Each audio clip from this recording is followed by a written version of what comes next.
You are now about to witness the strength of street knowledge.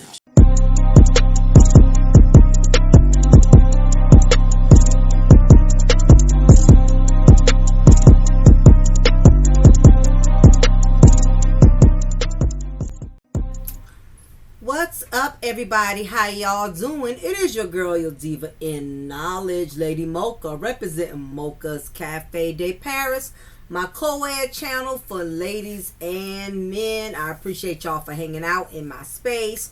Nevertheless, for those of you ladies, if you feel more comfortable in a space in which is just more so female oriented, you're more than welcome to subscribe to Mocha's Ladies Lounge. That's where me and all the ladies get together and talk about different topics and issues relating to women.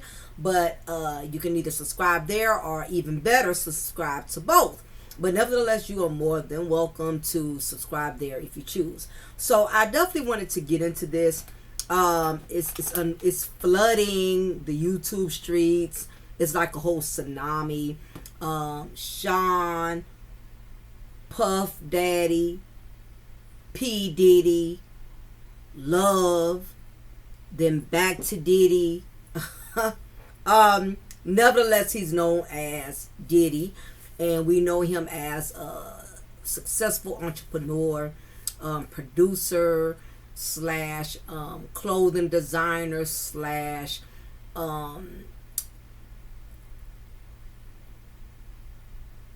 alcoholic beverage owner, slash basically the man has several different roles. You know, he has a lot of different businesses and ownership of, you know, various things and various labels and things of that nature. But nevertheless, unfortunately, even with all that Diddy has accomplished, we are unfortunately seeing his empire crumble right before our eyes and deteriorating very rapidly. So those of us who have been fans of Bad Boy, you know, it's easy to piss on him now, especially because of all this negative controversy that's surrounding him. But nevertheless, before I go in on the brother, I definitely want to start off by at first giving him his props for his talent and the fact that he did, you know, accomplish and conquer things that many of us have dreamed of doing. Being able to have our own record label, being able to produce and create the hottest acts. We all know a lot of our favorite singers and groups are well known, you know, for their notoriety of being associated to Bad Boy. I can name a few off the dome. You know, we know Lil' Kim, Notorious B.I.G. You know, of course, that was the big beast of Brooklyn. You know, he was always a strong lyricist. You know, very skilled. You know, with his flows. You know, we have Mace. You know, who is now, I guess he's in ministry. I don't know if he went back to doing that, but he definitely right now is doing a podcast with Cam, so from the Diplomats. So, you know, he's doing his own little thing as well. But rapper Shine, the group Total, 112, Young Jock, it's so Mary J. Blige. You know, the man has, you know, definitely earned his stripes as a very successful producer, you know, and he did make a lot of people known. Now, keep in mind, I said he made a lot of people known. He made a lot of people popular. The problem is, he did not make his artists rich, okay? He made them popular, but they made no profits. You know, he made them recognizable in all his notoriety, but they was not getting any type of real revenue. You know what I mean? So he gave them recognition, but they didn't get any real revenue. But nevertheless, you know, Puff has definitely built an empire, and we've seen him grow. Also producing his own shows when he did Making the Band. You know, the group The Band with Babs, Freddie P, Dylon, Chopper, Sarah, that was the show back in the day. Everybody used to love some Making a Band. Then after that spin off, he did another sequel of Making a Band where he produced the boy group Day 26. Then solo act, the white guy Johnny Clang, which I thought was such a cutie back then. Also the group Danny D. Kane, then he did a group called Dirty Money. Everybody he's ever produced, he made them hot and he gave them a bop. But when it came to that bank, you can't name not one artist that's a millionaire. Not one. However, we have seen Diddy profit off of the skills and talent and hard work and blood, sweat, and tears of individuals that really had a love for their craft, that had a love, in music, which is the reason why they took a chance, not really understanding, not really knowing how they were going to get played in the process. But we kind of drag a lot of artists, who jump on board and quick to sign, the dotted line with these demonic, agents within the industry. But as much as we want to piss on people who have done so, just to be granted that opportunity is not too many people that's going to turn it down. But the bad part is everyone who has ever done business with Diddy, none of them have nothing to show for. Let's just keep it 100. I mean, even Pam, that was in the group Total. I love Total. Kissing you is, I can't sing, so I'm not even going to do it. But Total, which I still love that first album to this day. I love Kissing You. I love Sitting Home. I love Can't You See What You Do. Total, listen, Diddy put some banging beats out there, right?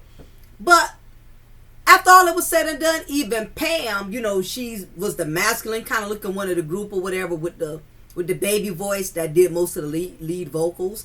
She said she ended up having to work at White Castle. When the bop wasn't bopping anymore, you feel me? And people was looking at her sideways. Same thing what happened with Lily and SWV, but that's another thing. People forget that sometimes even fame does not guarantee you a life of never ever being able to go back into a place in which you have to start from the bottom. Especially if you had a crabby producer. Same thing with Pebbles. TLC did not hardly make no money. And them girls was making some hits, some banging joints.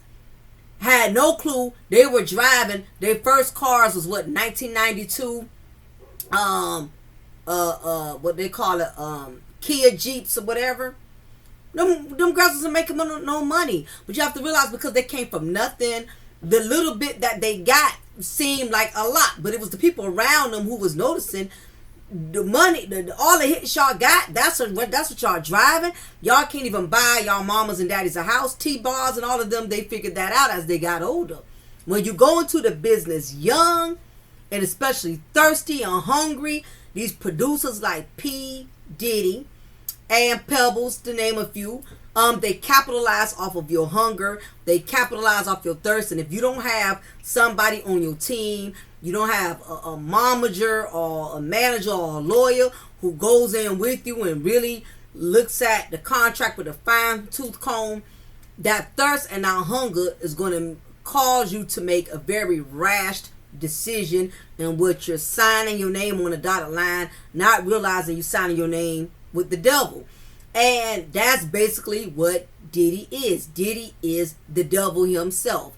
He will take you, break you, and totally drain you.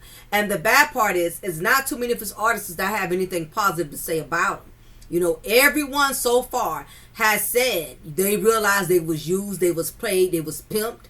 You'll have one or two that'll try to, still rock with him and be like, well, I don't like how things went, but, if it was not for Diddy, I would have not had the opportunity or the success that I had. So you got some people that's going to give him his flowers, his props, and I don't knock those that do because they was just that hungry So they appreciated the opportunity.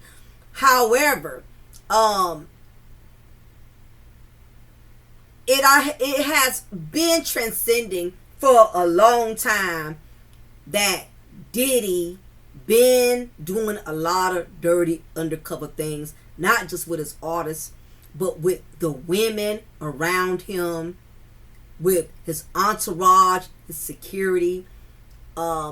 Basically, Diddy had a lot of yes men. He was the big chief, and everybody else around him was just Indians. And no disrespect to the Indian culture. Don't take what I'm saying literally, right? Also, this video is my disclaimer. Anything I say in this video is based off of my own opinion. Nothing I say is actual, factual. This is just my own analysis, my own perspective on how I perceive things within this particular, relating to this particular person we know as Sean Combs, for educational and entertainment purposes only. This is my disclaimer. Make sure y'all hit that like button, right? So, granted, all of us who have been a part of the black music culture, we've been hearing about a lot of devilish things surrounding Diddy. We've been hearing how he's been doing a lot of his artists, and it's always I'm tongue tied tonight, y'all. But it's always appeared that it was only a matter of time, because slowly but surely things just kept happening around Diddy. It was like this dark cloud, consistently following him since the day that Pac passed. Pac kept saying he felt like Diddy had everything to do. Again, all of this is alleged, okay? There's no facts proving it. It has yet to be proven that, okay? Pac's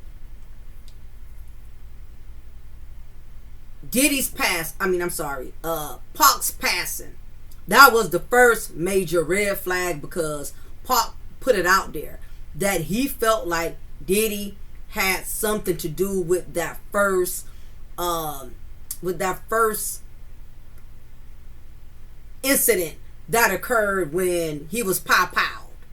And it was too much of a coincidence. He was going to meet Biggie and Puff at the studio, and out of nowhere the goons, and people could, a lot of people didn't want to believe Pac, but Pac was very deep and intuitive, and the brother had a lot of knowledge. So for him to feel like Diddy was in on it, 9 times out of 10, that's what it was.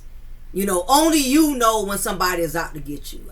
Anybody else on the outside could make you feel like you're crazy, but in your gut, in your spirit, when somebody has some ill will. And Pac would never let it go, even when he survived it. But nevertheless, Pac, still ended up passing, down the line after that incident, in Vegas or whatever, with Orlando. And then we found out just last year, which was the year of when the pre-revelation started coming in. Neither did we know that was just the preview, but now we're getting the full movie, right, of the year of revelation, 2024. But Keefy D, supposedly confessed, that he was the one indeed, who unalived Pac. They didn't have no receipts, but everybody pretty much put that bug out there that Diddy was the one who paid Keefy. Diddy was the one who paid someone who he had sent on assignment to unalive Pac. However, that person was the one who made that direct agreement with Keefy D. And being that that person is not here, and being that there's no way they could collect the evidence that Diddy actually paid somebody to off Pac, that cleared Diddy there. Diddy had a lot of close calls, okay? Then of course, big coincidence, his boy, his best friend supposedly, Biggie passed. Alright, not too far along from when Pac passed. Coincidentally, he was there in the same truck, and as much as that truck was pow pow pow, either it was the grace of God or somebody was a damn good gun master. They were skilled at knowing how to aim and where to aim. Somebody was, was a specialized skilled sniper. Okay, it was one or the other. I said grace of God or a skilled sniper who knew not to unalive Puff. It just seems all a coincidence. Then we had Kim Porter, the mother of his children, who coincidentally passed in her sleep when she was in the makings of putting a book out. Her girlfriend Kimora Simmons, her best friend Kimora Simmons, has attested to this. To this day, Kimora Simmons still will state that she feels Diddy played a role in that, but she's never really been really transparent about it because she don't want that smoke, you feel me? But she's addressed it enough to where you can tell to this day she's still angry and still resentful with Diddy since the loss of Kim Porter. Okay, so a lot of people, even Al B. Shore, which is the father of Quincy, which is another son that Kim Porter had, who Puffy took in as his own. So nevertheless, Puff has, let me make sure I'm counting, that one, twin, the other girl, and the baby just, so biologically, Puff has allegedly 6 children. Christian, Justin, but we're going to put the question mark on Justin. I'll get back to that. No, we're going to put the question mark on, Justin. Then the 2 twins, him and Kim's daughter.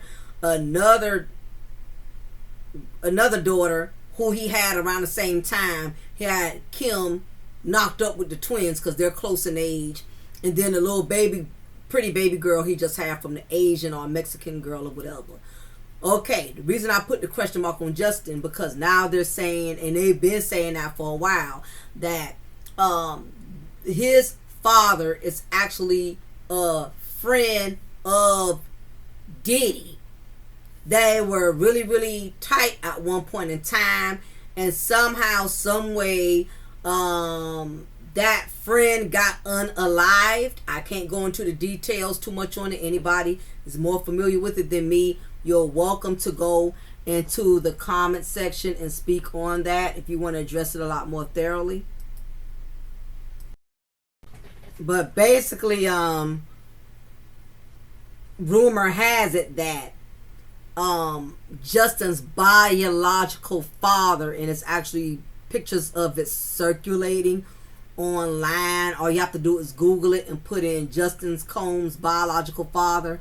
And when I say he looks every spit like that man, supposedly the man and Justin's mother was dating or dealing with each other at one point in time. And when he passed away, Diddy loves to link up with other people's women, and he basically did the Suge Knight, like Michelle A was going through, a moment with Dr. Dre, and Suge Knight knew it, and he played off her vulnerability, and that's basically, what Diddy did with Justin Combs' mother. Her name, I believe, is I know I just seen it. Her name is Misa Hilton. Matter of fact, if you look at the video, Biggie Smalls' old video, what's going to say, throw your hands in the air if you's a true player. I forgot the name of it. But if you watch that video, the chick in the hot tub with the straight blonde hair, she's petite, real pretty looking, has her facial look is very authentic and different. But coincidentally, she was the one in the hot tub, kind of, booed up with Puffy Diddy in the jacuzzi. She was booed up with him on the lap. That is the mother of Justin Combs. Okay, fun fact. Didn't know that till not too long ago. But you know how everybody be in these entourages, and you'll have a female going with a certain guy that's friends with the Mr. Hot Shot, the star, and something happens to the regular guy that was always close to the star, and the star dude starts getting in the ear and talking to, you know, his woman. Like Meek Mill did Nicki Minaj when Safari and Nicki, all of them was hanging out as an entourage. Safari, Meek Mills, Nicki, everybody was cool. They was friends. The whole time Meek Mill was scoping Nicki, waiting for Safari to slip. And when Safari slipped and jet on Nicki, because he was the one who left Nicki, he broke up with Nicki, right? Meek Mill made his move. And next thing you notice, Nicki Minaj and Meek Mill was dating each other. This is how these industry circles do. There's no loyalty. You know what I mean? The same people in your entourage that follow you, be everywhere with you. They be scoping out your girl, scoping out your life, and just waiting for you to slip, waiting for you to make a bad decision, and they making their next move. But Diddy has been known to steal other dudes' girlfriends. Okay, this is allegedly according to people who were part of his entourage, guys who were friends with him, guys who worked with him, guys that was part of his staff. They have said multiple times, Diddy is very grimy. If he likes your girl and he's attracted to her, and you know, being that he's Diddy and he know he got the money, the fame, and he's more so top tier as far as stardom, he would use that to his advantage. So if you was just a security guard working for Diddy, and he saw your wife was pretty, your baby mama was pretty, or saw you talking to a very attractive woman, he will wait till you turn your back and he'll make a move. You know, and many men have gone through this with Diddy. Okay? So, Diddy always had a lot of controversy surrounding him. Then there's the nightclub incident when he allegedly shot a woman in the face. He was with Jennifer Lopez at the time. Jennifer Lopez, they said allegedly he had her to hold the weapon for him because he didn't want it on him. Whatever the actual details of that story, and again alleged because I wasn't there, it was too much controversy for Jennifer Lopez. Jennifer Lopez, she does love the spotlight, but that was not the spotlight she was seeking and looking for. So of course, you know, she left Diddy. She wasn't about that thug life, you know. Do I blame her? Absolutely not. And Diddy took that breakup pretty hard. You know, I remember when he did a little rap song, I Need a Girl, when he was saying how badly, you know, he was hoping they had little girls with Diddy style, and you can tell he was basically in reference to Jennifer Lopez because they had just broken up around that time. Nevertheless, Kim Porter was one of those women just steady hanging on, waiting and being there for him, hoping eventually he'll come to his senses. But Diddy being a Scorpio male, and you know, this ain't accurate, but most Scorpio men, you know, are players. You know, there's Scorpio men and Sagittarius men. They definitely are the biggest players. You know, they cannot commit to one woman. By the time they do, they're in a nursing home. Nevertheless, Kim still had a love for Diddy, and she had to go through him dealing with multiple women on her. 1 minute he's stunting with her on the red carpet. The next minute he's stunting with different women on the red carpet. But his biggest stunt, his biggest flex was when he got with Cassie. As we know, Diddy has a type. He liked those light bright women. Okay? And I hate to say, maybe Kim was not light enough. Rest in peace to her, with all due respect. Because Kim was gorgeous, beautiful. But, you know, Diddy has a type. He liked them light bright broads, you know. And that's when he linked up with Cassie. And even more so, he loved younger women. Younger women because they're easier to control, easier to influence. So all this time, when he got Cassie out there with her first banging hit, Me and You, which was like flooding the airwaves. Everybody had loved that song. I definitely did, and I still do to this day. Neither did we know Diddy was taking advantage of Cassie, taking advantage of her youth, because she was young and didn't know the music industry like he didn't know the games of older men like he did. He capitalized off her hunger like all his artists, her thirst for stardom like all his artists. And one thing about demons, once they find out what your weaknesses are, that is what they capitalize. That is what they target. And because Diddy has always been a king of greed, he always capitalized off of people's desire for stardom, because he himself always had a desire for stardom.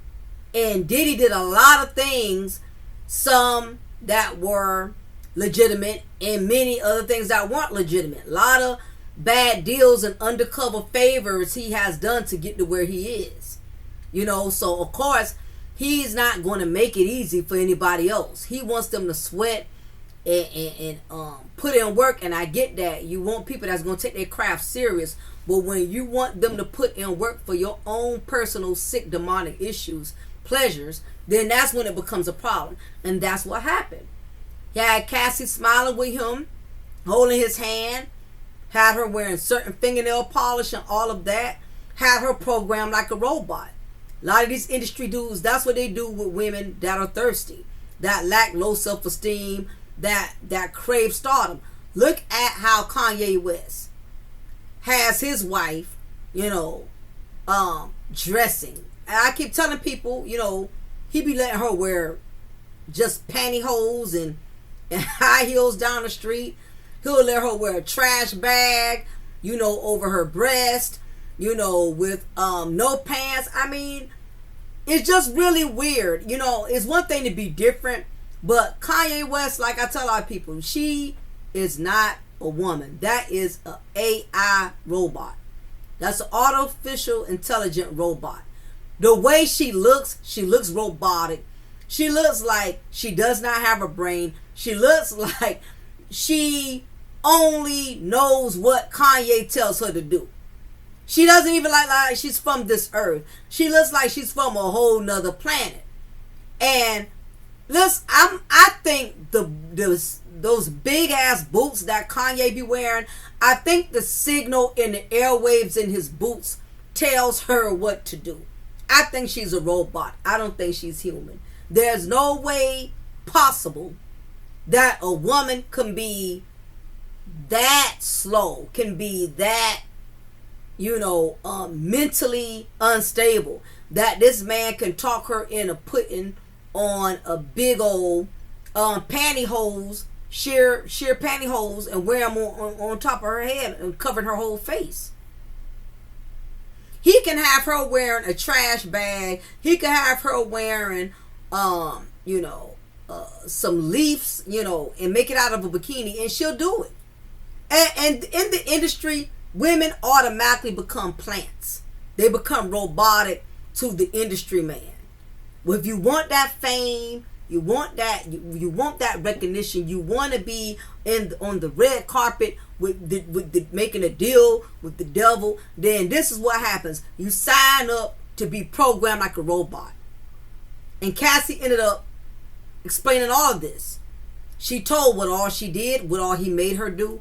And this whole time, nobody had a clue, because she was smiling, holding hands with him. He's acting like he respects his light bright goddess, and the whole time he has this girl participating in all type of demonic sexcapades. And none of us would have knew this had Cassie and her husband not encouraged her to put all of this out. And that's basically when things started going left for Diddy. Once Cassie put that lawsuit out and the add insult to injury, he actually paid it quick, before it even made it to trial, it sent everybody mixed signals that, oh man, he did this to me. He fingered me on the bus. He, raped me in the bathroom on the tour bus. Everybody starts coming out the woodworks. Lawsuits left, right. I mean, lawsuits were at an all-time high for Diddy. And in addition to that, once all of these lawsuits and accusations, even more so, everything pertained in that case with Cassie, it opened a can of worms to where now the federal FBI agents, Federal Bureau of Investigations, now they have gotten involved. And like anybody, we all know, anytime FBI gets involved in something, it's solid. Okay, we rarely do we see people beat FBI cases. Rarely do we see FBI, oh, we made a mistake, we're just going to drop everything. Not saying it's possible, it's impossible, but very rare do FBI go wrong, because these FBI, they let their case marinate. They'll watch you for 2-3 years and won't say nothing to you. They want you to be very comfortable. They will take pictures of you going to Starbucks, take pictures of you walking out of Best Buy with a 70-inch screen TV. They will take pictures of you, going out to Ruth Chris ordering $75, $80 steaks. They will sit back and watch. And for them to come this hard, this fast, because ain't like they was doing this and working on this before the Cassie case. The Cassie case, all of that just started. For them to come in this heavy, this fast, they have something solid. They're not going to go this hard, this fast for something mediocre. And best believe somebody in Diddy's camp is talking. You got to realize, just the bigger the entourage, the bigger the enemies. I keep telling y'all, the more popular you are, whether you're popular as an athlete, a producer, a rapper, a celebrity, even a damn YouTube blogger, for every supporter, double the enemies. If you got 2,000 supporters, that means you got 4,000 haters. You feel me? Double it. For every one person who supports you, there's 2 to 3 that can't stand you. So at this point, while everybody wants to keep pointing fingers at Cassie, it could be from anybody. Now, Cassie did start the fire, but all of these trees are catching on fire now. Let me tell you, Diddy has a lot of people in his camp that couldn't stand him. Yeah, it's the same ones that's sitting in a limo with you, drinking the champagne with you, that's in the VIP. The whole time can't stand you. Because behind closed doors, yeah, these dudes like Diddy is nasty. They cocky. They treat people around them all kind of ways. Say all kind of stuff. Everybody had that one friend. You was cool with that one friend, but you couldn't stand her mouth. You couldn't stand her attitude. She was fun to be around. Everybody likes the loud. The loud chick makes it fun. The loud dude makes it fun. They like to roast people, crack jokes, but at times they could get obnoxious and rude and disrespectful, especially let them have a drink or two. So don't get it twisted. Everybody was talking about, it's the white man bringing Diddy down. It's his own ego that brought him down. People been sick of Diddy. Listen. The butler was sick of Diddy because the Diddy was probably talking to the butler all kind of way, getting on the butler about how he opens the door. His chef was probably sick of him, which, come to think of it, he did have a chef who did end up leaving. His chef was sick of him because Diddy was probably getting on him about he didn't boil the noodles to his spaghetti. It wasn't soft enough.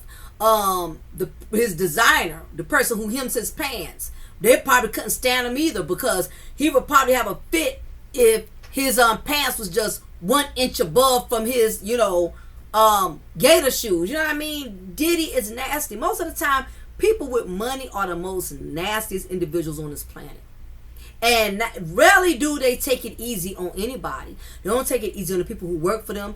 They don't take it easy on family. And they damn sure don't take it easy on friends, because they feel like you're only around them anyway because of who they are. And once you give these people the notion that I'm willing to be your friend, I'm willing to be around you and kiss your ass because of who you are, they feel like they can talk to you and handle you all kind of way. Diddy been nasty the majority of his career. I ain't saying the man ain't talented. I can't say the man ain't successful. But it's these very things that make people like him a tyrant to the industry. You know, and there's no telling who's really working with the FBI to take Diddy down. You know, it could be his own, and I'm just saying alleged. Please don't say I'm literally, don't run with this narrative. We don't know if his own stepson Quincy might have felt some type of way after everything kept coming out about, you know,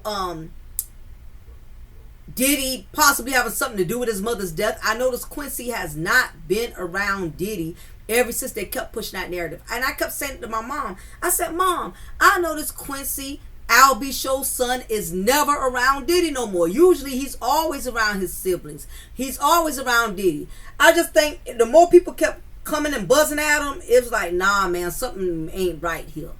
Because you got to remember, Quincy was a mama's boy. He loved his mother, Kim Porter, dearly. We don't know if his mother was speaking to him in his spirit or he was seeing things, something, but he stopped rocking with Diddy for a long time because he wasn't at any of the mansions when what went down, so something made him feel some type of way to where Diddy's popularity and Diddy's money just didn't mean nothing to him. I think he just started picking up on things and seeing things like, nah, this dude ain't right, because he really loved his mother, like all of the children do, I'm certain of. So, Diddy had been pushing his luck for quite some time. You know, he had a lot of yes men around him. A lot of people saw Diddy doing some foul things, immoral things, but see, money will make you subject yourself to anything. That's what money does. Money will make you dismiss your morals, dismiss your principles. Money will make you see things that are ungodly, and you know you should not be there. You should not be in the company of it, and yet you sit there and entertain it because this person has money. You know, money is very magnetic. It draws people to you, even if they don't like you. People will tolerate you, deal with you just so they could be in the luxury, could be in the comfort of your luxury. We seen on Making the Band. The way he was yelling at these young people who were starving for fame and popularity. And we seen how the producers, the writers, everybody who's around him, they saw him doing some messed up things. They saw him mistreating, and that's just an example. I'm just using that as a reference. They saw how he was treating Dylon and Babs, making them walk for a cheesecake, and you know, and nobody said nothing. Nobody said, Puff, man, you taking it too far.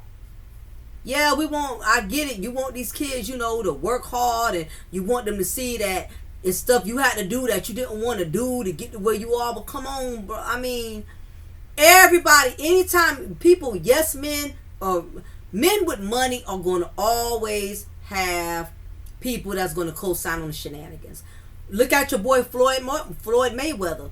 He can say and do whatever he want. Ain't nobody going to check him. Ain't nobody going to say, yo, money. I mean, you know, because they call him money. Yo, money. Come on, dude. I know, you know, that was messed up. But calm down. Nobody can get the money man to calm down. You know, Diddy, anybody. You got a lot of money. Everybody just going to go along to get along. Nobody wants to lose or get put out from the money game, you know. Nobody wants to go back to having to eat ramen noodles and grilled cheese sandwiches. You know what I mean? They rather be yes men so they can enjoy them $80 steaks and lobsters and those limo rides. Money make people move different with you. Money. The more money you have, the more tolerance people have for you. Why you think women will pick up men that are ugly as hell, but if he is a millionaire or a billionaire, she will make herself love something about him, just so she get those Prada bags, those red bottom shoes. You got a lot of women that are with men that are old enough to be their great granddaddy. They will deal with the wrinkled balls and the low hanging nut sack, just you know what I mean, to have access to that bread. Money is the root of all evil. And it's not money. I want people to understand that. When people are like, well, if money is the root of all evil, then why the church be asking for it? It's not money. It's your whole attitude and how you move and how you handle people when you have money. Okay? Because I'm tired of people saying that. If money is the root of all evil, why they want it? It's not money. It's people and the way you act when you have it. You know what I mean? Puff, you gotta listen. These industry dudes and a lot of these women are finding out that the harsh way, and instead of everybody, just looking at one aspect that Cassie was this victim, which she is, and she will always be. But at the same time, this is a reminder to women that you can't be, going after these industry dudes for money, because it's a lot of stuff you got to do to be with these type of dudes. Listen, some of these industry dudes have some sick, nasty fetishes. They be wanting a salad toss. Yeah, we're talking about these ones that's 6'9", that look so handsome on camera. They act all masculine. You would never even know they got some sick, demonic fetishes. You're not going to know till you get into that bedroom with them. They get in that bedroom, this dude, he wants his salad tossed. And you looking at, wait a minute, I'm only 5 foot, and this dude is 6'2", and he's willing to bunk over and spread his fuzzy hairy cheeks and tell me, I want you to use your, I want you to use your tongue. You know what I'm saying? Like it's a vacuum cleaner. You know what I mean? I like to sucked up real good, and I hate to be graphic, but this is the reality. A lot of these women not gonna tell you this till years down the line. And they see how it still psychologically and mentally affects them. Then that's where all these lawsuits coming at. Ask Bill Cosby. Ask all of these other women. Trump. A lot of these industry dudes. Y'all looking at the kind of cars they drive. You looking at how they look in these rap videos. They well dressed with the latest fashion and design. Drive the nicest cars. But when you get to know these dudes, you realize they are mentally disturbed. They want you to do things way above and beyond that average men wouldn't even dare have the balls to ask you to do. Because you got to realize, men with a lot of money, they love variety. Plain, boring sex to them ain't enough. Just giving them a blow job and the missionary doggy style. Listen, men in this industry, they have had too much access to too many things. So ordinary sex ain't gonna do. Why you think all you got to do is just give the slob on the knob like corn in the cob and you'll get $1,000 bag? No, he not only wants you to slob on the knob, he wants you to toss his salad, he wants you to lick between his toes. Not only that, he wants to invite 3 of his homeboys in the room with you, and he wants them to join in the fun. He wants you to toss their salad too. These men who look so handsome and your heartthrob, your celebrity male crush, you fall in that groupie mode and you get that moment alone to be with them, you will find out a lot of these dudes are sick. They want you to sexually do things way out of your tax bracket. And yet you got to smile on the camera and act like you're not bothered that you got to toss a salad every night for that. It's raw, but this is real. Because I'm tired of women being so materialistic and wanting so bad to get close to these men in the industry. You have no idea what they want you to do. It's a price that comes with a man that's a part of that luxurious life. And we all know, and we've been seeing it, those of us who been woke, Diddy been doing grimy things. It's just now, it's now finally being brought to the forefront. Him and half of the guys in that industry. R. Kelly ain't the only one. A lot of these guys in the industry been with females younger than them. If I had access to the industry, hell, they would have got me too when I was 13 or 14. Men in that industry with money have always targeted young women. They don't want women their age, and they don't want older women. They want that young, tender, fresh meat. Something that they have full control of, breaking in and programming them to be sexually and mentally the way they want them to be. They don't want no full-grown woman, somebody that's already seasoned and programmed and have enough sense of her right mind to say, oh no, I'm not tossing your salad and I'm not licking your toes. I'm not doing that. But they could tell them young females that so badly want to be arm candy and get that record deal and get that single and get their music put out. They could tell them young girls, hey, I can do this for you. I can make you big. I can make you hot. I can give you the dopest beats and put you on the map where you become one of the baddest chicks in the R&B game. But there's some stuff you're going to have to do for me.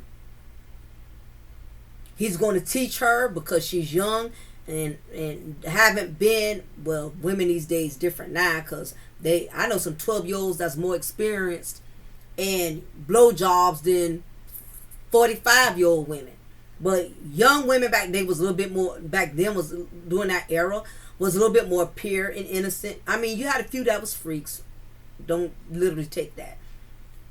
But a lot of them industry dudes, these big time rappers, producers back then, because of their fame, their clout, they wanted younger women so they can teach them how to use their mouth.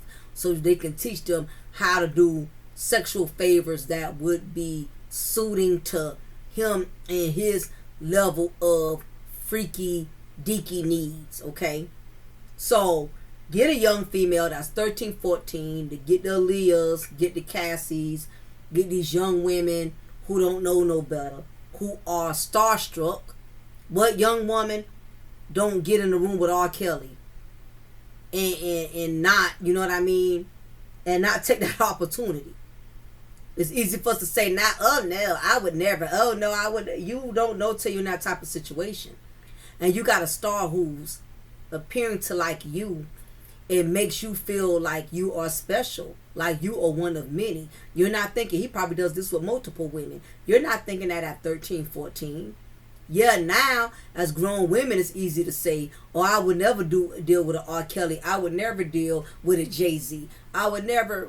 At that time, you don't know what you would have done in your youth, in your youth mindset. We know now as a grown woman because you know better.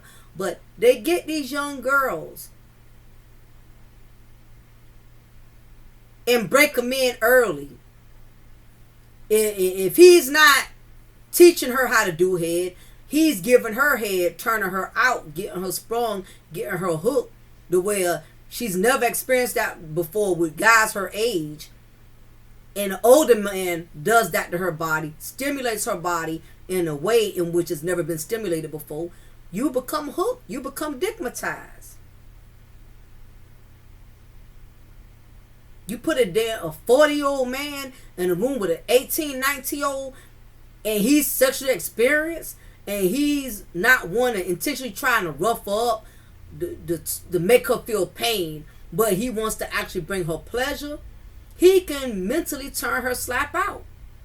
Diddy, Jay-Z, this is my assumption, a lot of these industry dudes, these older industry cats, because they from the streets, before they got in the industry, they have experience with women and all of that.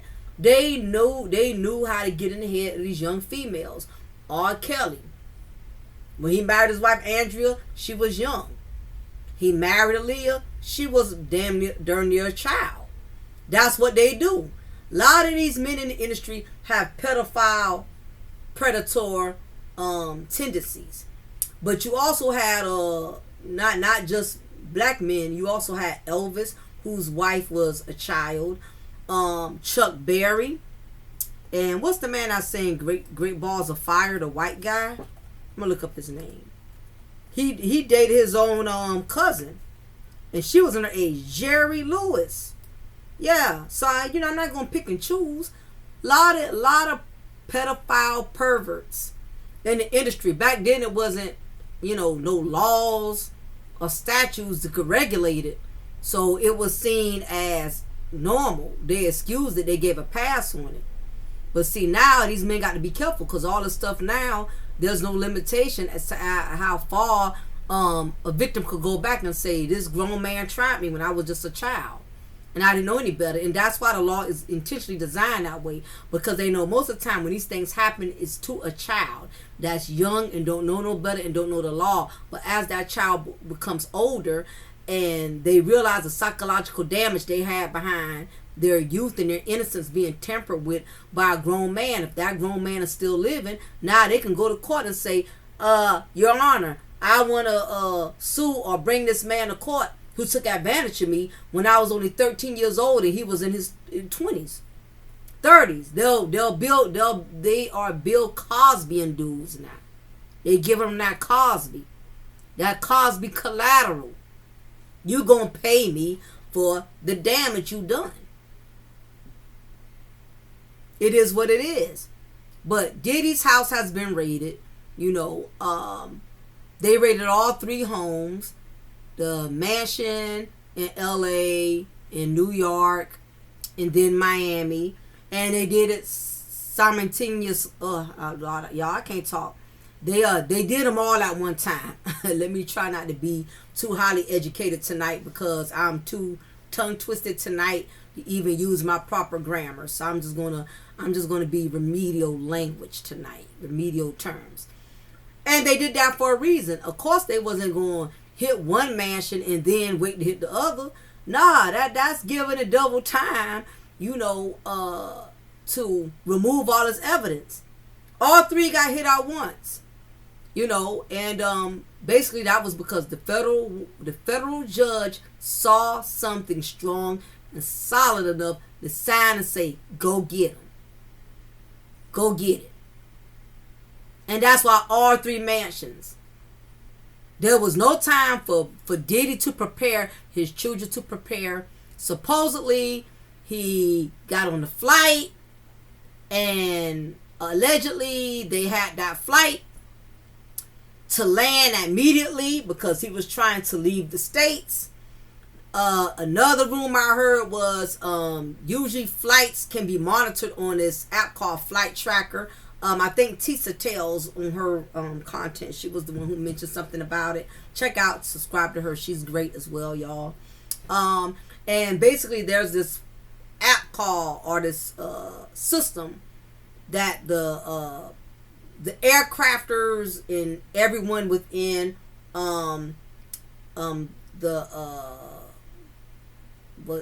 what is it called? Everyone within that deals with aircrafts, that deals with flights and private jets, the individuals who operate and orchestrate keeping up with the flights when they land, when they depart. They actually have this system in which they are able to monitor each flight. Celebrities are usually the only ones that can give them the authority to not actually post or display their actual flight when it is live, departing or arriving. So basically, if I'm a celebrity and I say, hey, jet 277, I own this jet, this is my personal plane, I am going to take my flight to London, I do not want my flight put in the system in which everyone can know where I'm going and track my plane. However, this does not mean the system, those who operate the crafts, the aircrafts, it does not mean that they would not be able to locate and keep up with it, because of course it would be dangerous if they did not have the system to monitor and regulate where they're going, because of course the pilot has to be told, don't go this way, don't go that way, it's really foggy over here, take this other alternative route. So you have to be in the system. But as a celebrity or somebody who's popular or well known or probably military or something like that, people whose safety is more at risk, the flight tracker operators are going to honor that and state, okay, we're going to make sure that your flight is not, live streaming where everyone, the whole world as a whole, can track it. Only we will be able to track it. Well, unfortunately, by the time he put in that request, it was too late, because it takes time for them to be able to process that. And the fact that he did make that request the same day, that was not a good look. So all of this was brought to the attention of FBI as well. Like I said, when you have a lot of enemies, ain't no telling who is throwing you up under the bus.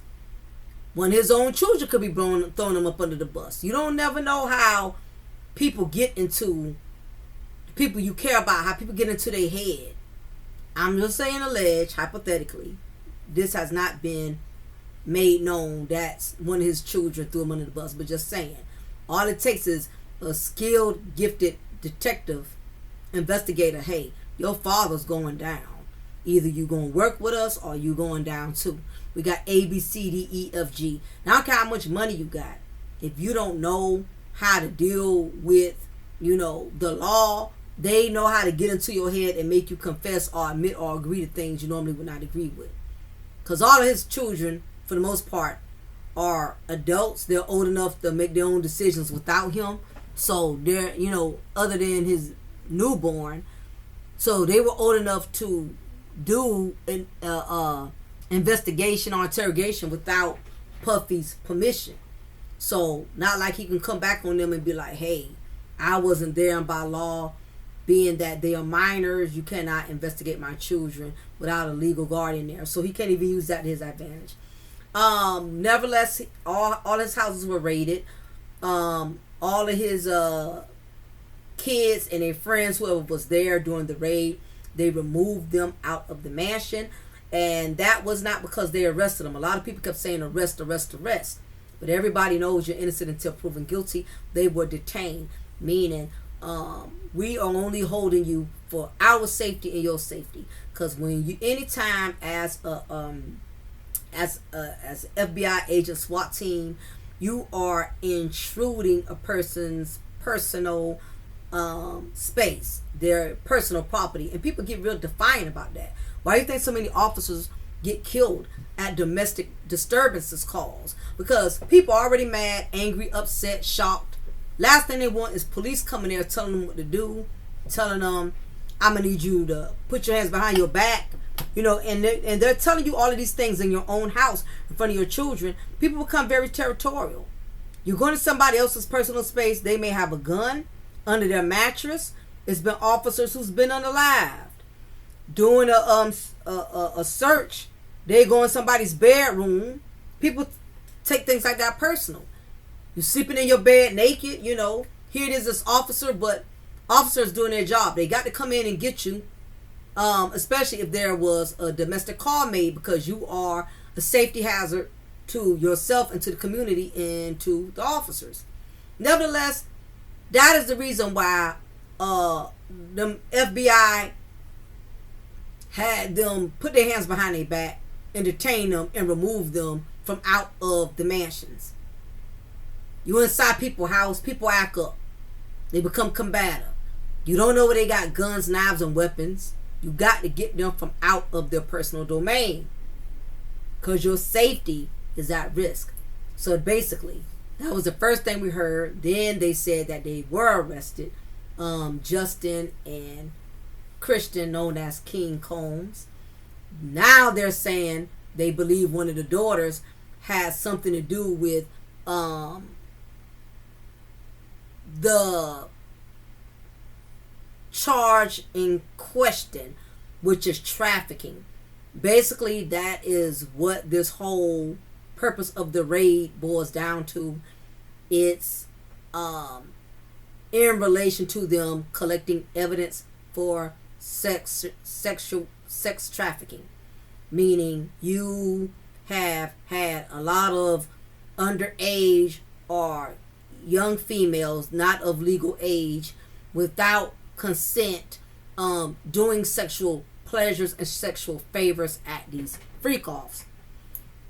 So allegedly, that is the whole purpose of the rating. Okay, now keep in mind, again, when I talk about these celebrities and these fetishes, with them liking a salad toss, with them licking your toes and doing all this weird, ratchet, stuff now, these freak offs. Again, when you're dealing with a man with a lot of money, he's not your average guy. He does things totally out the norm. So, like I said, just a blowjob, missionary, doggy style, that stuff is not enough to stimulate him. He wants you to do freak offs, inviting you to these parties, wants you to participate in orgies. He wants to watch you be taken advantage of by other women or men. And then to add insult to injury, you have these individuals who will record because they get a sick thrill. They want to have that memory Rolodex of remembering how they were able to get you to do all type of degrading things. What's degrading to you, it would turn on the fetish of a sick, sexually demonic man. You might, of course, you may think it's disgusting for somebody to poop in your mouth, or to poop on your breast and rub it all over you. Of course, the average person who has any type of sanity, that would be disgusting. But when you're dealing with a demonically, sexually perverse individual, that may turn him on. He may be paying somebody $20,000 to poop on you. And guess what? A lot of them are nasty and disgusting and lack morals enough to do it. Remember, Diddy had a lot of yes men around him. When you're dealing with men with all of this money, access to all of this booty, access to all of these women, they don't want no ordinary head and breakfast in bed. That's not your average Joe. They want freak offs. They want you doing threesomes, foursomes. They want to see different people taking turns on you. Not caring about how psychologically and mentally and emotionally damaging it is, because he thinks after he's seen you be taken advantage of for an hour, 2 hour freak off session, he thinks all he has to do is buy you a Prada bag when it's over, buy you a Porsche. Men with money think they can medicate they dirt with money. And unfortunately, women, we have to blame ourselves for that. It's the ratchet area. It's that city girl summer aesthetics, that have a lot of men out here with the wrong perception that, they can basically degrade and drag and humiliate your femininity, because there's this perception that all women are gold diggers. We all want money. We all are greedy. So, because we living in times in which, every man is for themselves, nobody's not going to do something for nothing. It's an even exchange. If you want the luxury of being with a baller, is things that come with that you have to do. And in some instances, it may be very degrading. You have some of these women with these top tier men, and yeah, you see them pushing a Bentley, and you see them with the, top tier designer labels. But at the same time, he has her doing a lot of degrading things. She has to do threesomes. She has to go down on other women in front of him. As soon as he comes in through the door, she has to, give him head. I mean, I basically say that to say all this. You basically have no idea.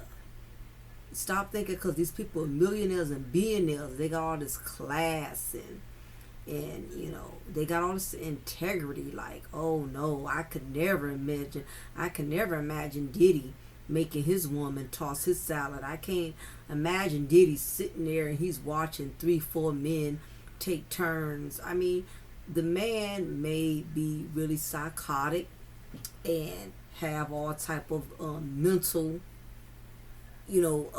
illnesses that his money could never really, cure him from. And as the saying goes, money make you more what you are.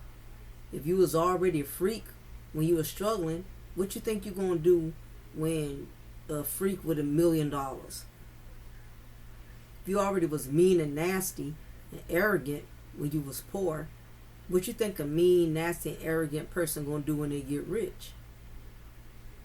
Money just brings out, it enhances the bad quality traits that are already there.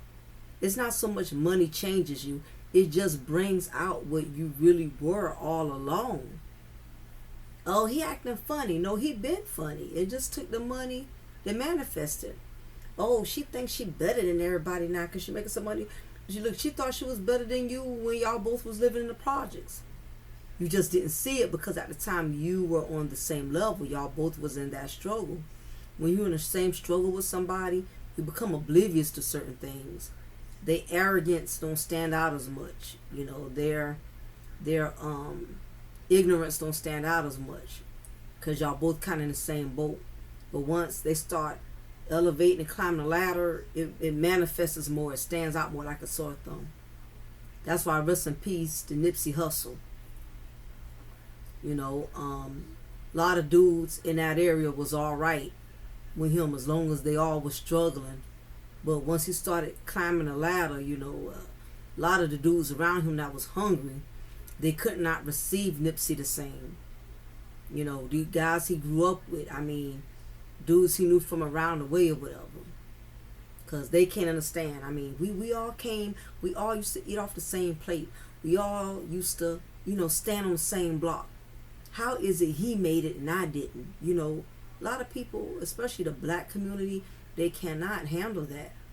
Especially when y'all all had to eat off the same plate and pass it around. But now your success has it to where not only you got your own plate, you got your own fork and your own spoon, and everybody's still eating with fingers off the same plate. It is going to make somebody feel some type of way. Success is very intimidating. But I digress. Going back to Diddy. Diddy, it was only a matter of time, man. Diddy been snaking his way for a long time. Diddy is the biggest snakes. He's the biggest serpent of all serpents. He is an anaconda. Okay. And this is how the devil does. The devil will set you up to sign a deal with him. He'll give you all of the things, your heart's desires. He'll give you all the women. He'll give you all the sex. He'll give you all the alcohol. He'll give you all the weed. He'll give you everything that's going to self-destruct you. And then what tends to happen is you get these individuals that get on a high horse and not only they start thinking they better than Satan himself, but the thing about it is they start thinking they God. They thinking they bigger than God. And see, God is a jealous God. He does not take lightly to arrogance or greed. Matter of fact, the Bible tells you that God despises greed. He despises haughtiness and arrogance. He despises all of those things. He doesn't take too keen to that. And Diddy, he'd been on his high horse for a long time. Diddy got big in his ego. As he got big in his wallet, big in his success, big in his popularity, he got big in his ego. He got big in his ego. It led him being big in his greed. Led to him being big in his arrogance to where he felt like he can do whatever he wanted to do, anybody say whatever he wanted to say, treat people all kind of way. Diddy ran amok for many years, and it's no coincidence that a lot of the most tragic events, Diddy was somewhere near the perimeter when it occurred. Pac, Biggie, woman who was shot in the face. I mean, and the truth be told, a lot of people felt like he had a lot to do with Biggie's death. My mom, from the day it happened, my mom was like, Diddy, he is all in that. My mom never felt like Diddy was a friend to Biggie. From the day he died, and I told her about it, her first reply was, Diddy had everything to do that. I said, well, Mom, why do you think that? Because we used to have like deep conversations, and we still do. And she said, well, you got to realize the bigger Biggie became, the more Diddy started fading behind in the limelight. And eventually, the bigger Biggie became, the less he was going to need Diddy. And see, Diddy is one of them people. Once he opens the door for you, once he gets you on the map, he has this demonic perception of thinking he owns you. He is his attitude basically. Once I make you big, you are basically supposed to stay under my mercy, under my will. All due respect, Diddy is a Scorpio. Scorpios are aggressive by nature. I'm a Scorpio.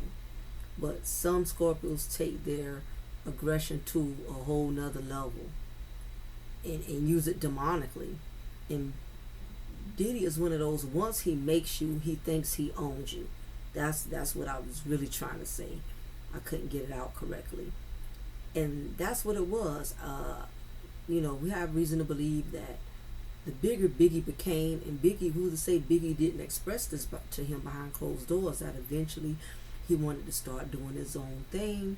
I appreciate you, bro, for getting me this far, but I want to do something different. I want to start my own record label. I want to start.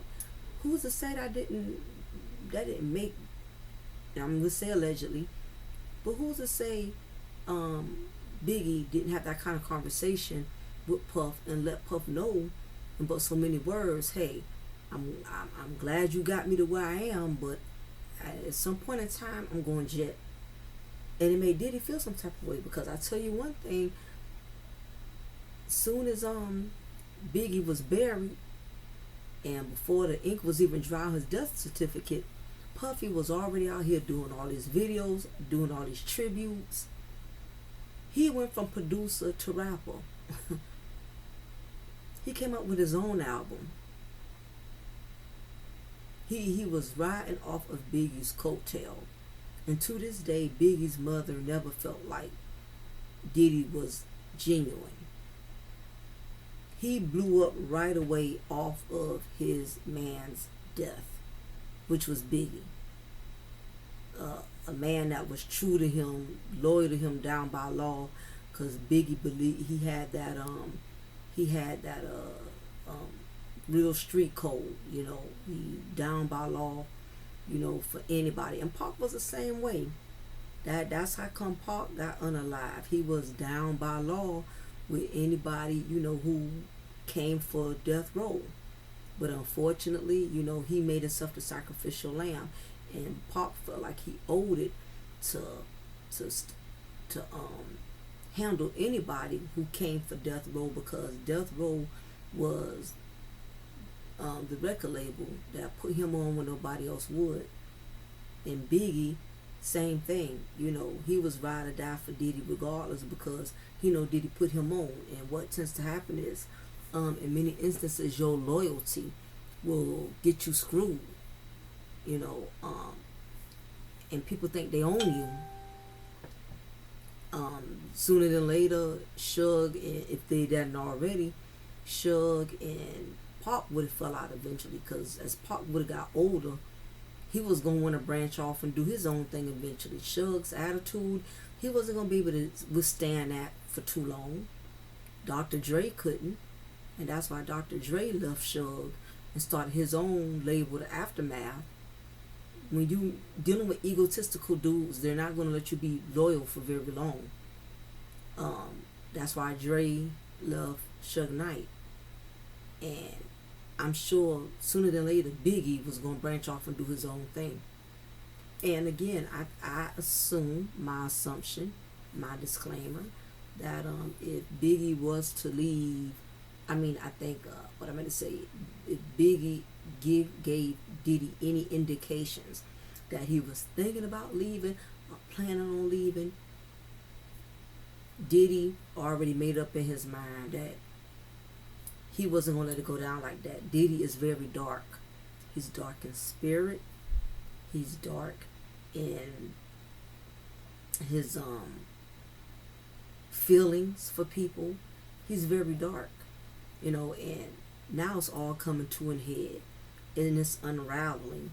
And they had the video him viral, him walking around the parking lot at the airport in Miami, just looking totally out of his element, looking like he was in space, like he was just, totally lost. And you can just tell the peace had just, left his body. He's having an out of body experience, y'all. He looked totally defeated because, it's one thing if you average broke folks, you got the creditors blowing up your phone saying you owe them money. You have dealership calling you because you're a month or two behind.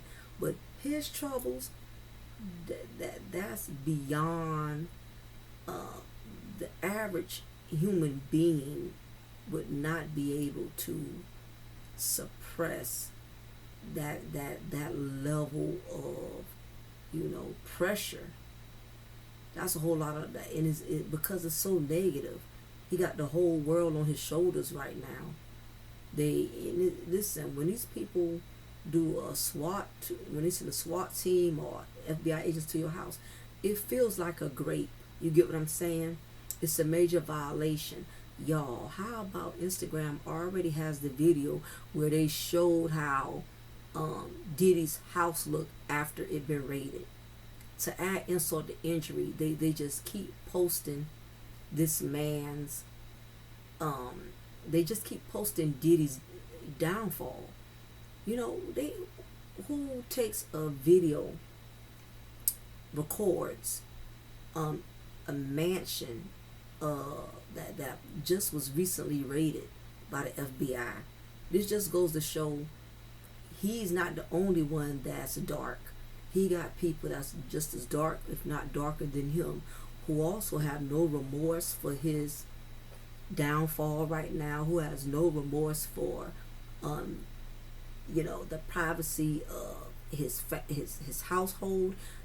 Just like he violated a lot of these victims, now he's getting a taste of what it feels like to be violated. Just like you raided these women mentally and spiritually, and you raided these dudes mentally, physically, because he took advantage of men too. Now, it's to be questioned if sexually, but allegedly, even that has been an issue for men as well. But he's taken advantage of people he knew depended on him, people he knew was making a living off of him. I just think he pretty much just dragged any and everybody that he felt like was beneath him. Now, understanding we all are human beings at the end of the day. I don't care if I'm just there to clean your carpet. You still treat me like I'm somebody. You don't yell and fuss at me like I'm a child because I didn't get the stain of the wine, a little dab of wine that you see on your white Persian carpet, and you fussing at me and yelling at me like I'm a child. We've seen Diddy in real life. We've seen how nasty and how egotistical and mean he is. And it just goes to show, y'all, before I get ready to shut things down, because this was really, really long. The only reason why is because it's just so much to cover, so much to say. But I'm not going to be speaking on Diddy a whole lot because at this point, it's so much stuff coming out about him. By the time I upload this and post it, some other shit won't be coming up. I'm not uploading every other day, every time they find something on Diddy. just the little bit that we know, just the little bit we are seeing, it is enough to overwhelm anybody. Diddy is getting a taste of his own medicine. As the saying goes, you reap what you sow. What you do will come back to you. Keep in mind that whatever you put out there is what you get back. I know a lot of people are saying, it's too many people rejoicing during this man's downfall. Why are y'all making a mockery out of y'all own people? Y'all could save me with the Black Kumbaya civil rights movement speech. Because my thing is, if you have violated anybody, I don't care if it's a man, woman, black, or white, if you have SA'd anybody, if you have graped anybody, and you just don't have to grape because it's females. What about the way you graped other dudes? How you humiliated other men in front of other men? How you talked down and puffed your chest up? Trying to emasculate other men around you who you knew wasn't balling like you, who you knew didn't make money like you. It's bigger than what y'all think. Y'all think it's just the FBI, and that is what we see in the human aspect. But spiritually, Diddy been long overdue. It was only a matter of time. He hurt a lot of people. His mother was right in on it. His mother was putting her name on things for Puff to protect him and make sure other artists that if they did try to go after him for money or whatever, it wasn't in his account. He had it under his mother's and Justin's name, his son's name. You around here taking people's money off of blood, sweat, and tears, and you put it into your mom account, like Mace said. You putting it into your children account. Nothing wrong with looking out for your family. Nothing wrong with making sure your family have the best. But the problem is how you got there. How many people did you use? How many people did you mistreat or take advantage of to get to where you're going? How is it you got 3 mansions and none of your artists got one? Half your artists are working at Home Depot or working at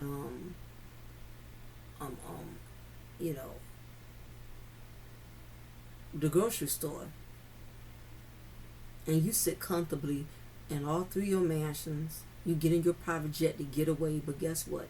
Now you get in your reality, because you're going to see what it's like to have to start from the bottom. Because the way you treated everybody who was under you had to start from the bottom. Now you're going to get a taste of what it's like to start from the bottom. So anyway, y'all, if I feel it's necessary, I might do a part 2, but probably not too much. So pride comes before destruction. Be careful how you treat people out there. Don't be taking folks' money, knowing they're working hard for it, and you building and branding yourself, leaving your artists out here to dry, to struggle. Once you help somebody get big and they're no longer getting big, you discard them. You throw them away like they're trash. Meanwhile, everybody else that you care about is benefiting off the people that you chose not to care about. Your children is benefited off of, the hard work that everybody on your label, everybody who worked underneath you, people who even did your helped you with your Sean John clothing brand, which I heard you had, I don't know if it was women in Korea or Japan paying pennies, allegedly. You did a lot of people in, Diddy. And there's always a God who sits high. And now this is your day of retribution. You're gonna pay it back. You didn't want to pay it back the right way, so this is your payback. Your payback is everybody you ever mistreated. They get to see you be humiliated. They get to see you not be at peace. Diddy, your artists wasn't at peace when they had to go home broke to their families. The people you fired who failed you over a simple mistake. They like you looking distressed right now, so they were they distressed.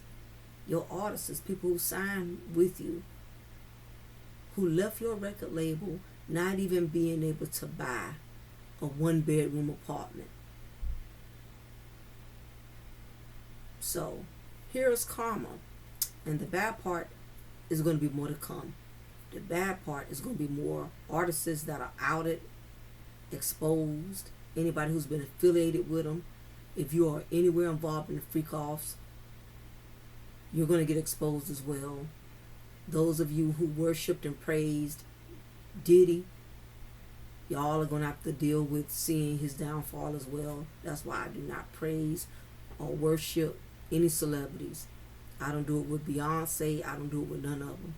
A lot of y'all be coming in the comment section fighting and defending celebrities that don't even care for you. Wouldn't even stop to give you gas if they saw you on the side of the road. All of that idolizing. And that's why God is intentionally allowing people who we know got all this money and worship and praise and glory. He's allowing everyone to see that it don't matter how big you are. At the end of the day, I can take anybody down. So with this in mind, be humble. Be mindful how you treat people. Don't take advantage of people. Make sure you do good so good things will come to you. Do people dirty and do things bad, bad things will come to you. Anyway, hit that like button. Leave y'all comment below. Let me know what y'all think of today's content with Diddy. Do y'all think Diddy will really do time, or do you think it's just going to be one of those things in which they're going to strip so much from him to where he's going to feel like he's doing time? How far y'all think this will go? Is this wolf tickets? Is this some type of game to make FBI low key look out for him? You know, that actually was a point that was made. Suge Knight said he believed that FBI is in with Diddy, and that they have to make it seem as if they're going to do all this investigating and digging, but they're only using it as a tool to throw off the big dogs who they really want to get, such as allegedly Jay-Z. Do y'all think that's a possibility? I don't know, but time is definitely going to tell. So y'all be mindful how you treat folks out there. Care how big you sitting. I don't care how big you sitting as a YouTube blogger. I don't care how big you sitting as an actor, as a rapper. We've even had big time YouTube bloggers who got their channel terminated because of their ego. All of this dragging women and dragging other men, and a lot of them have lost their channels when they had over 20,000 subscribers and had to resort to going to Rumble. Some of them are doing really great over there, and then you got others not doing so great. So be careful. I don't care how good you're sitting. Things can change. So y'all be blessed. Y'all take care. Until next time, be blessed.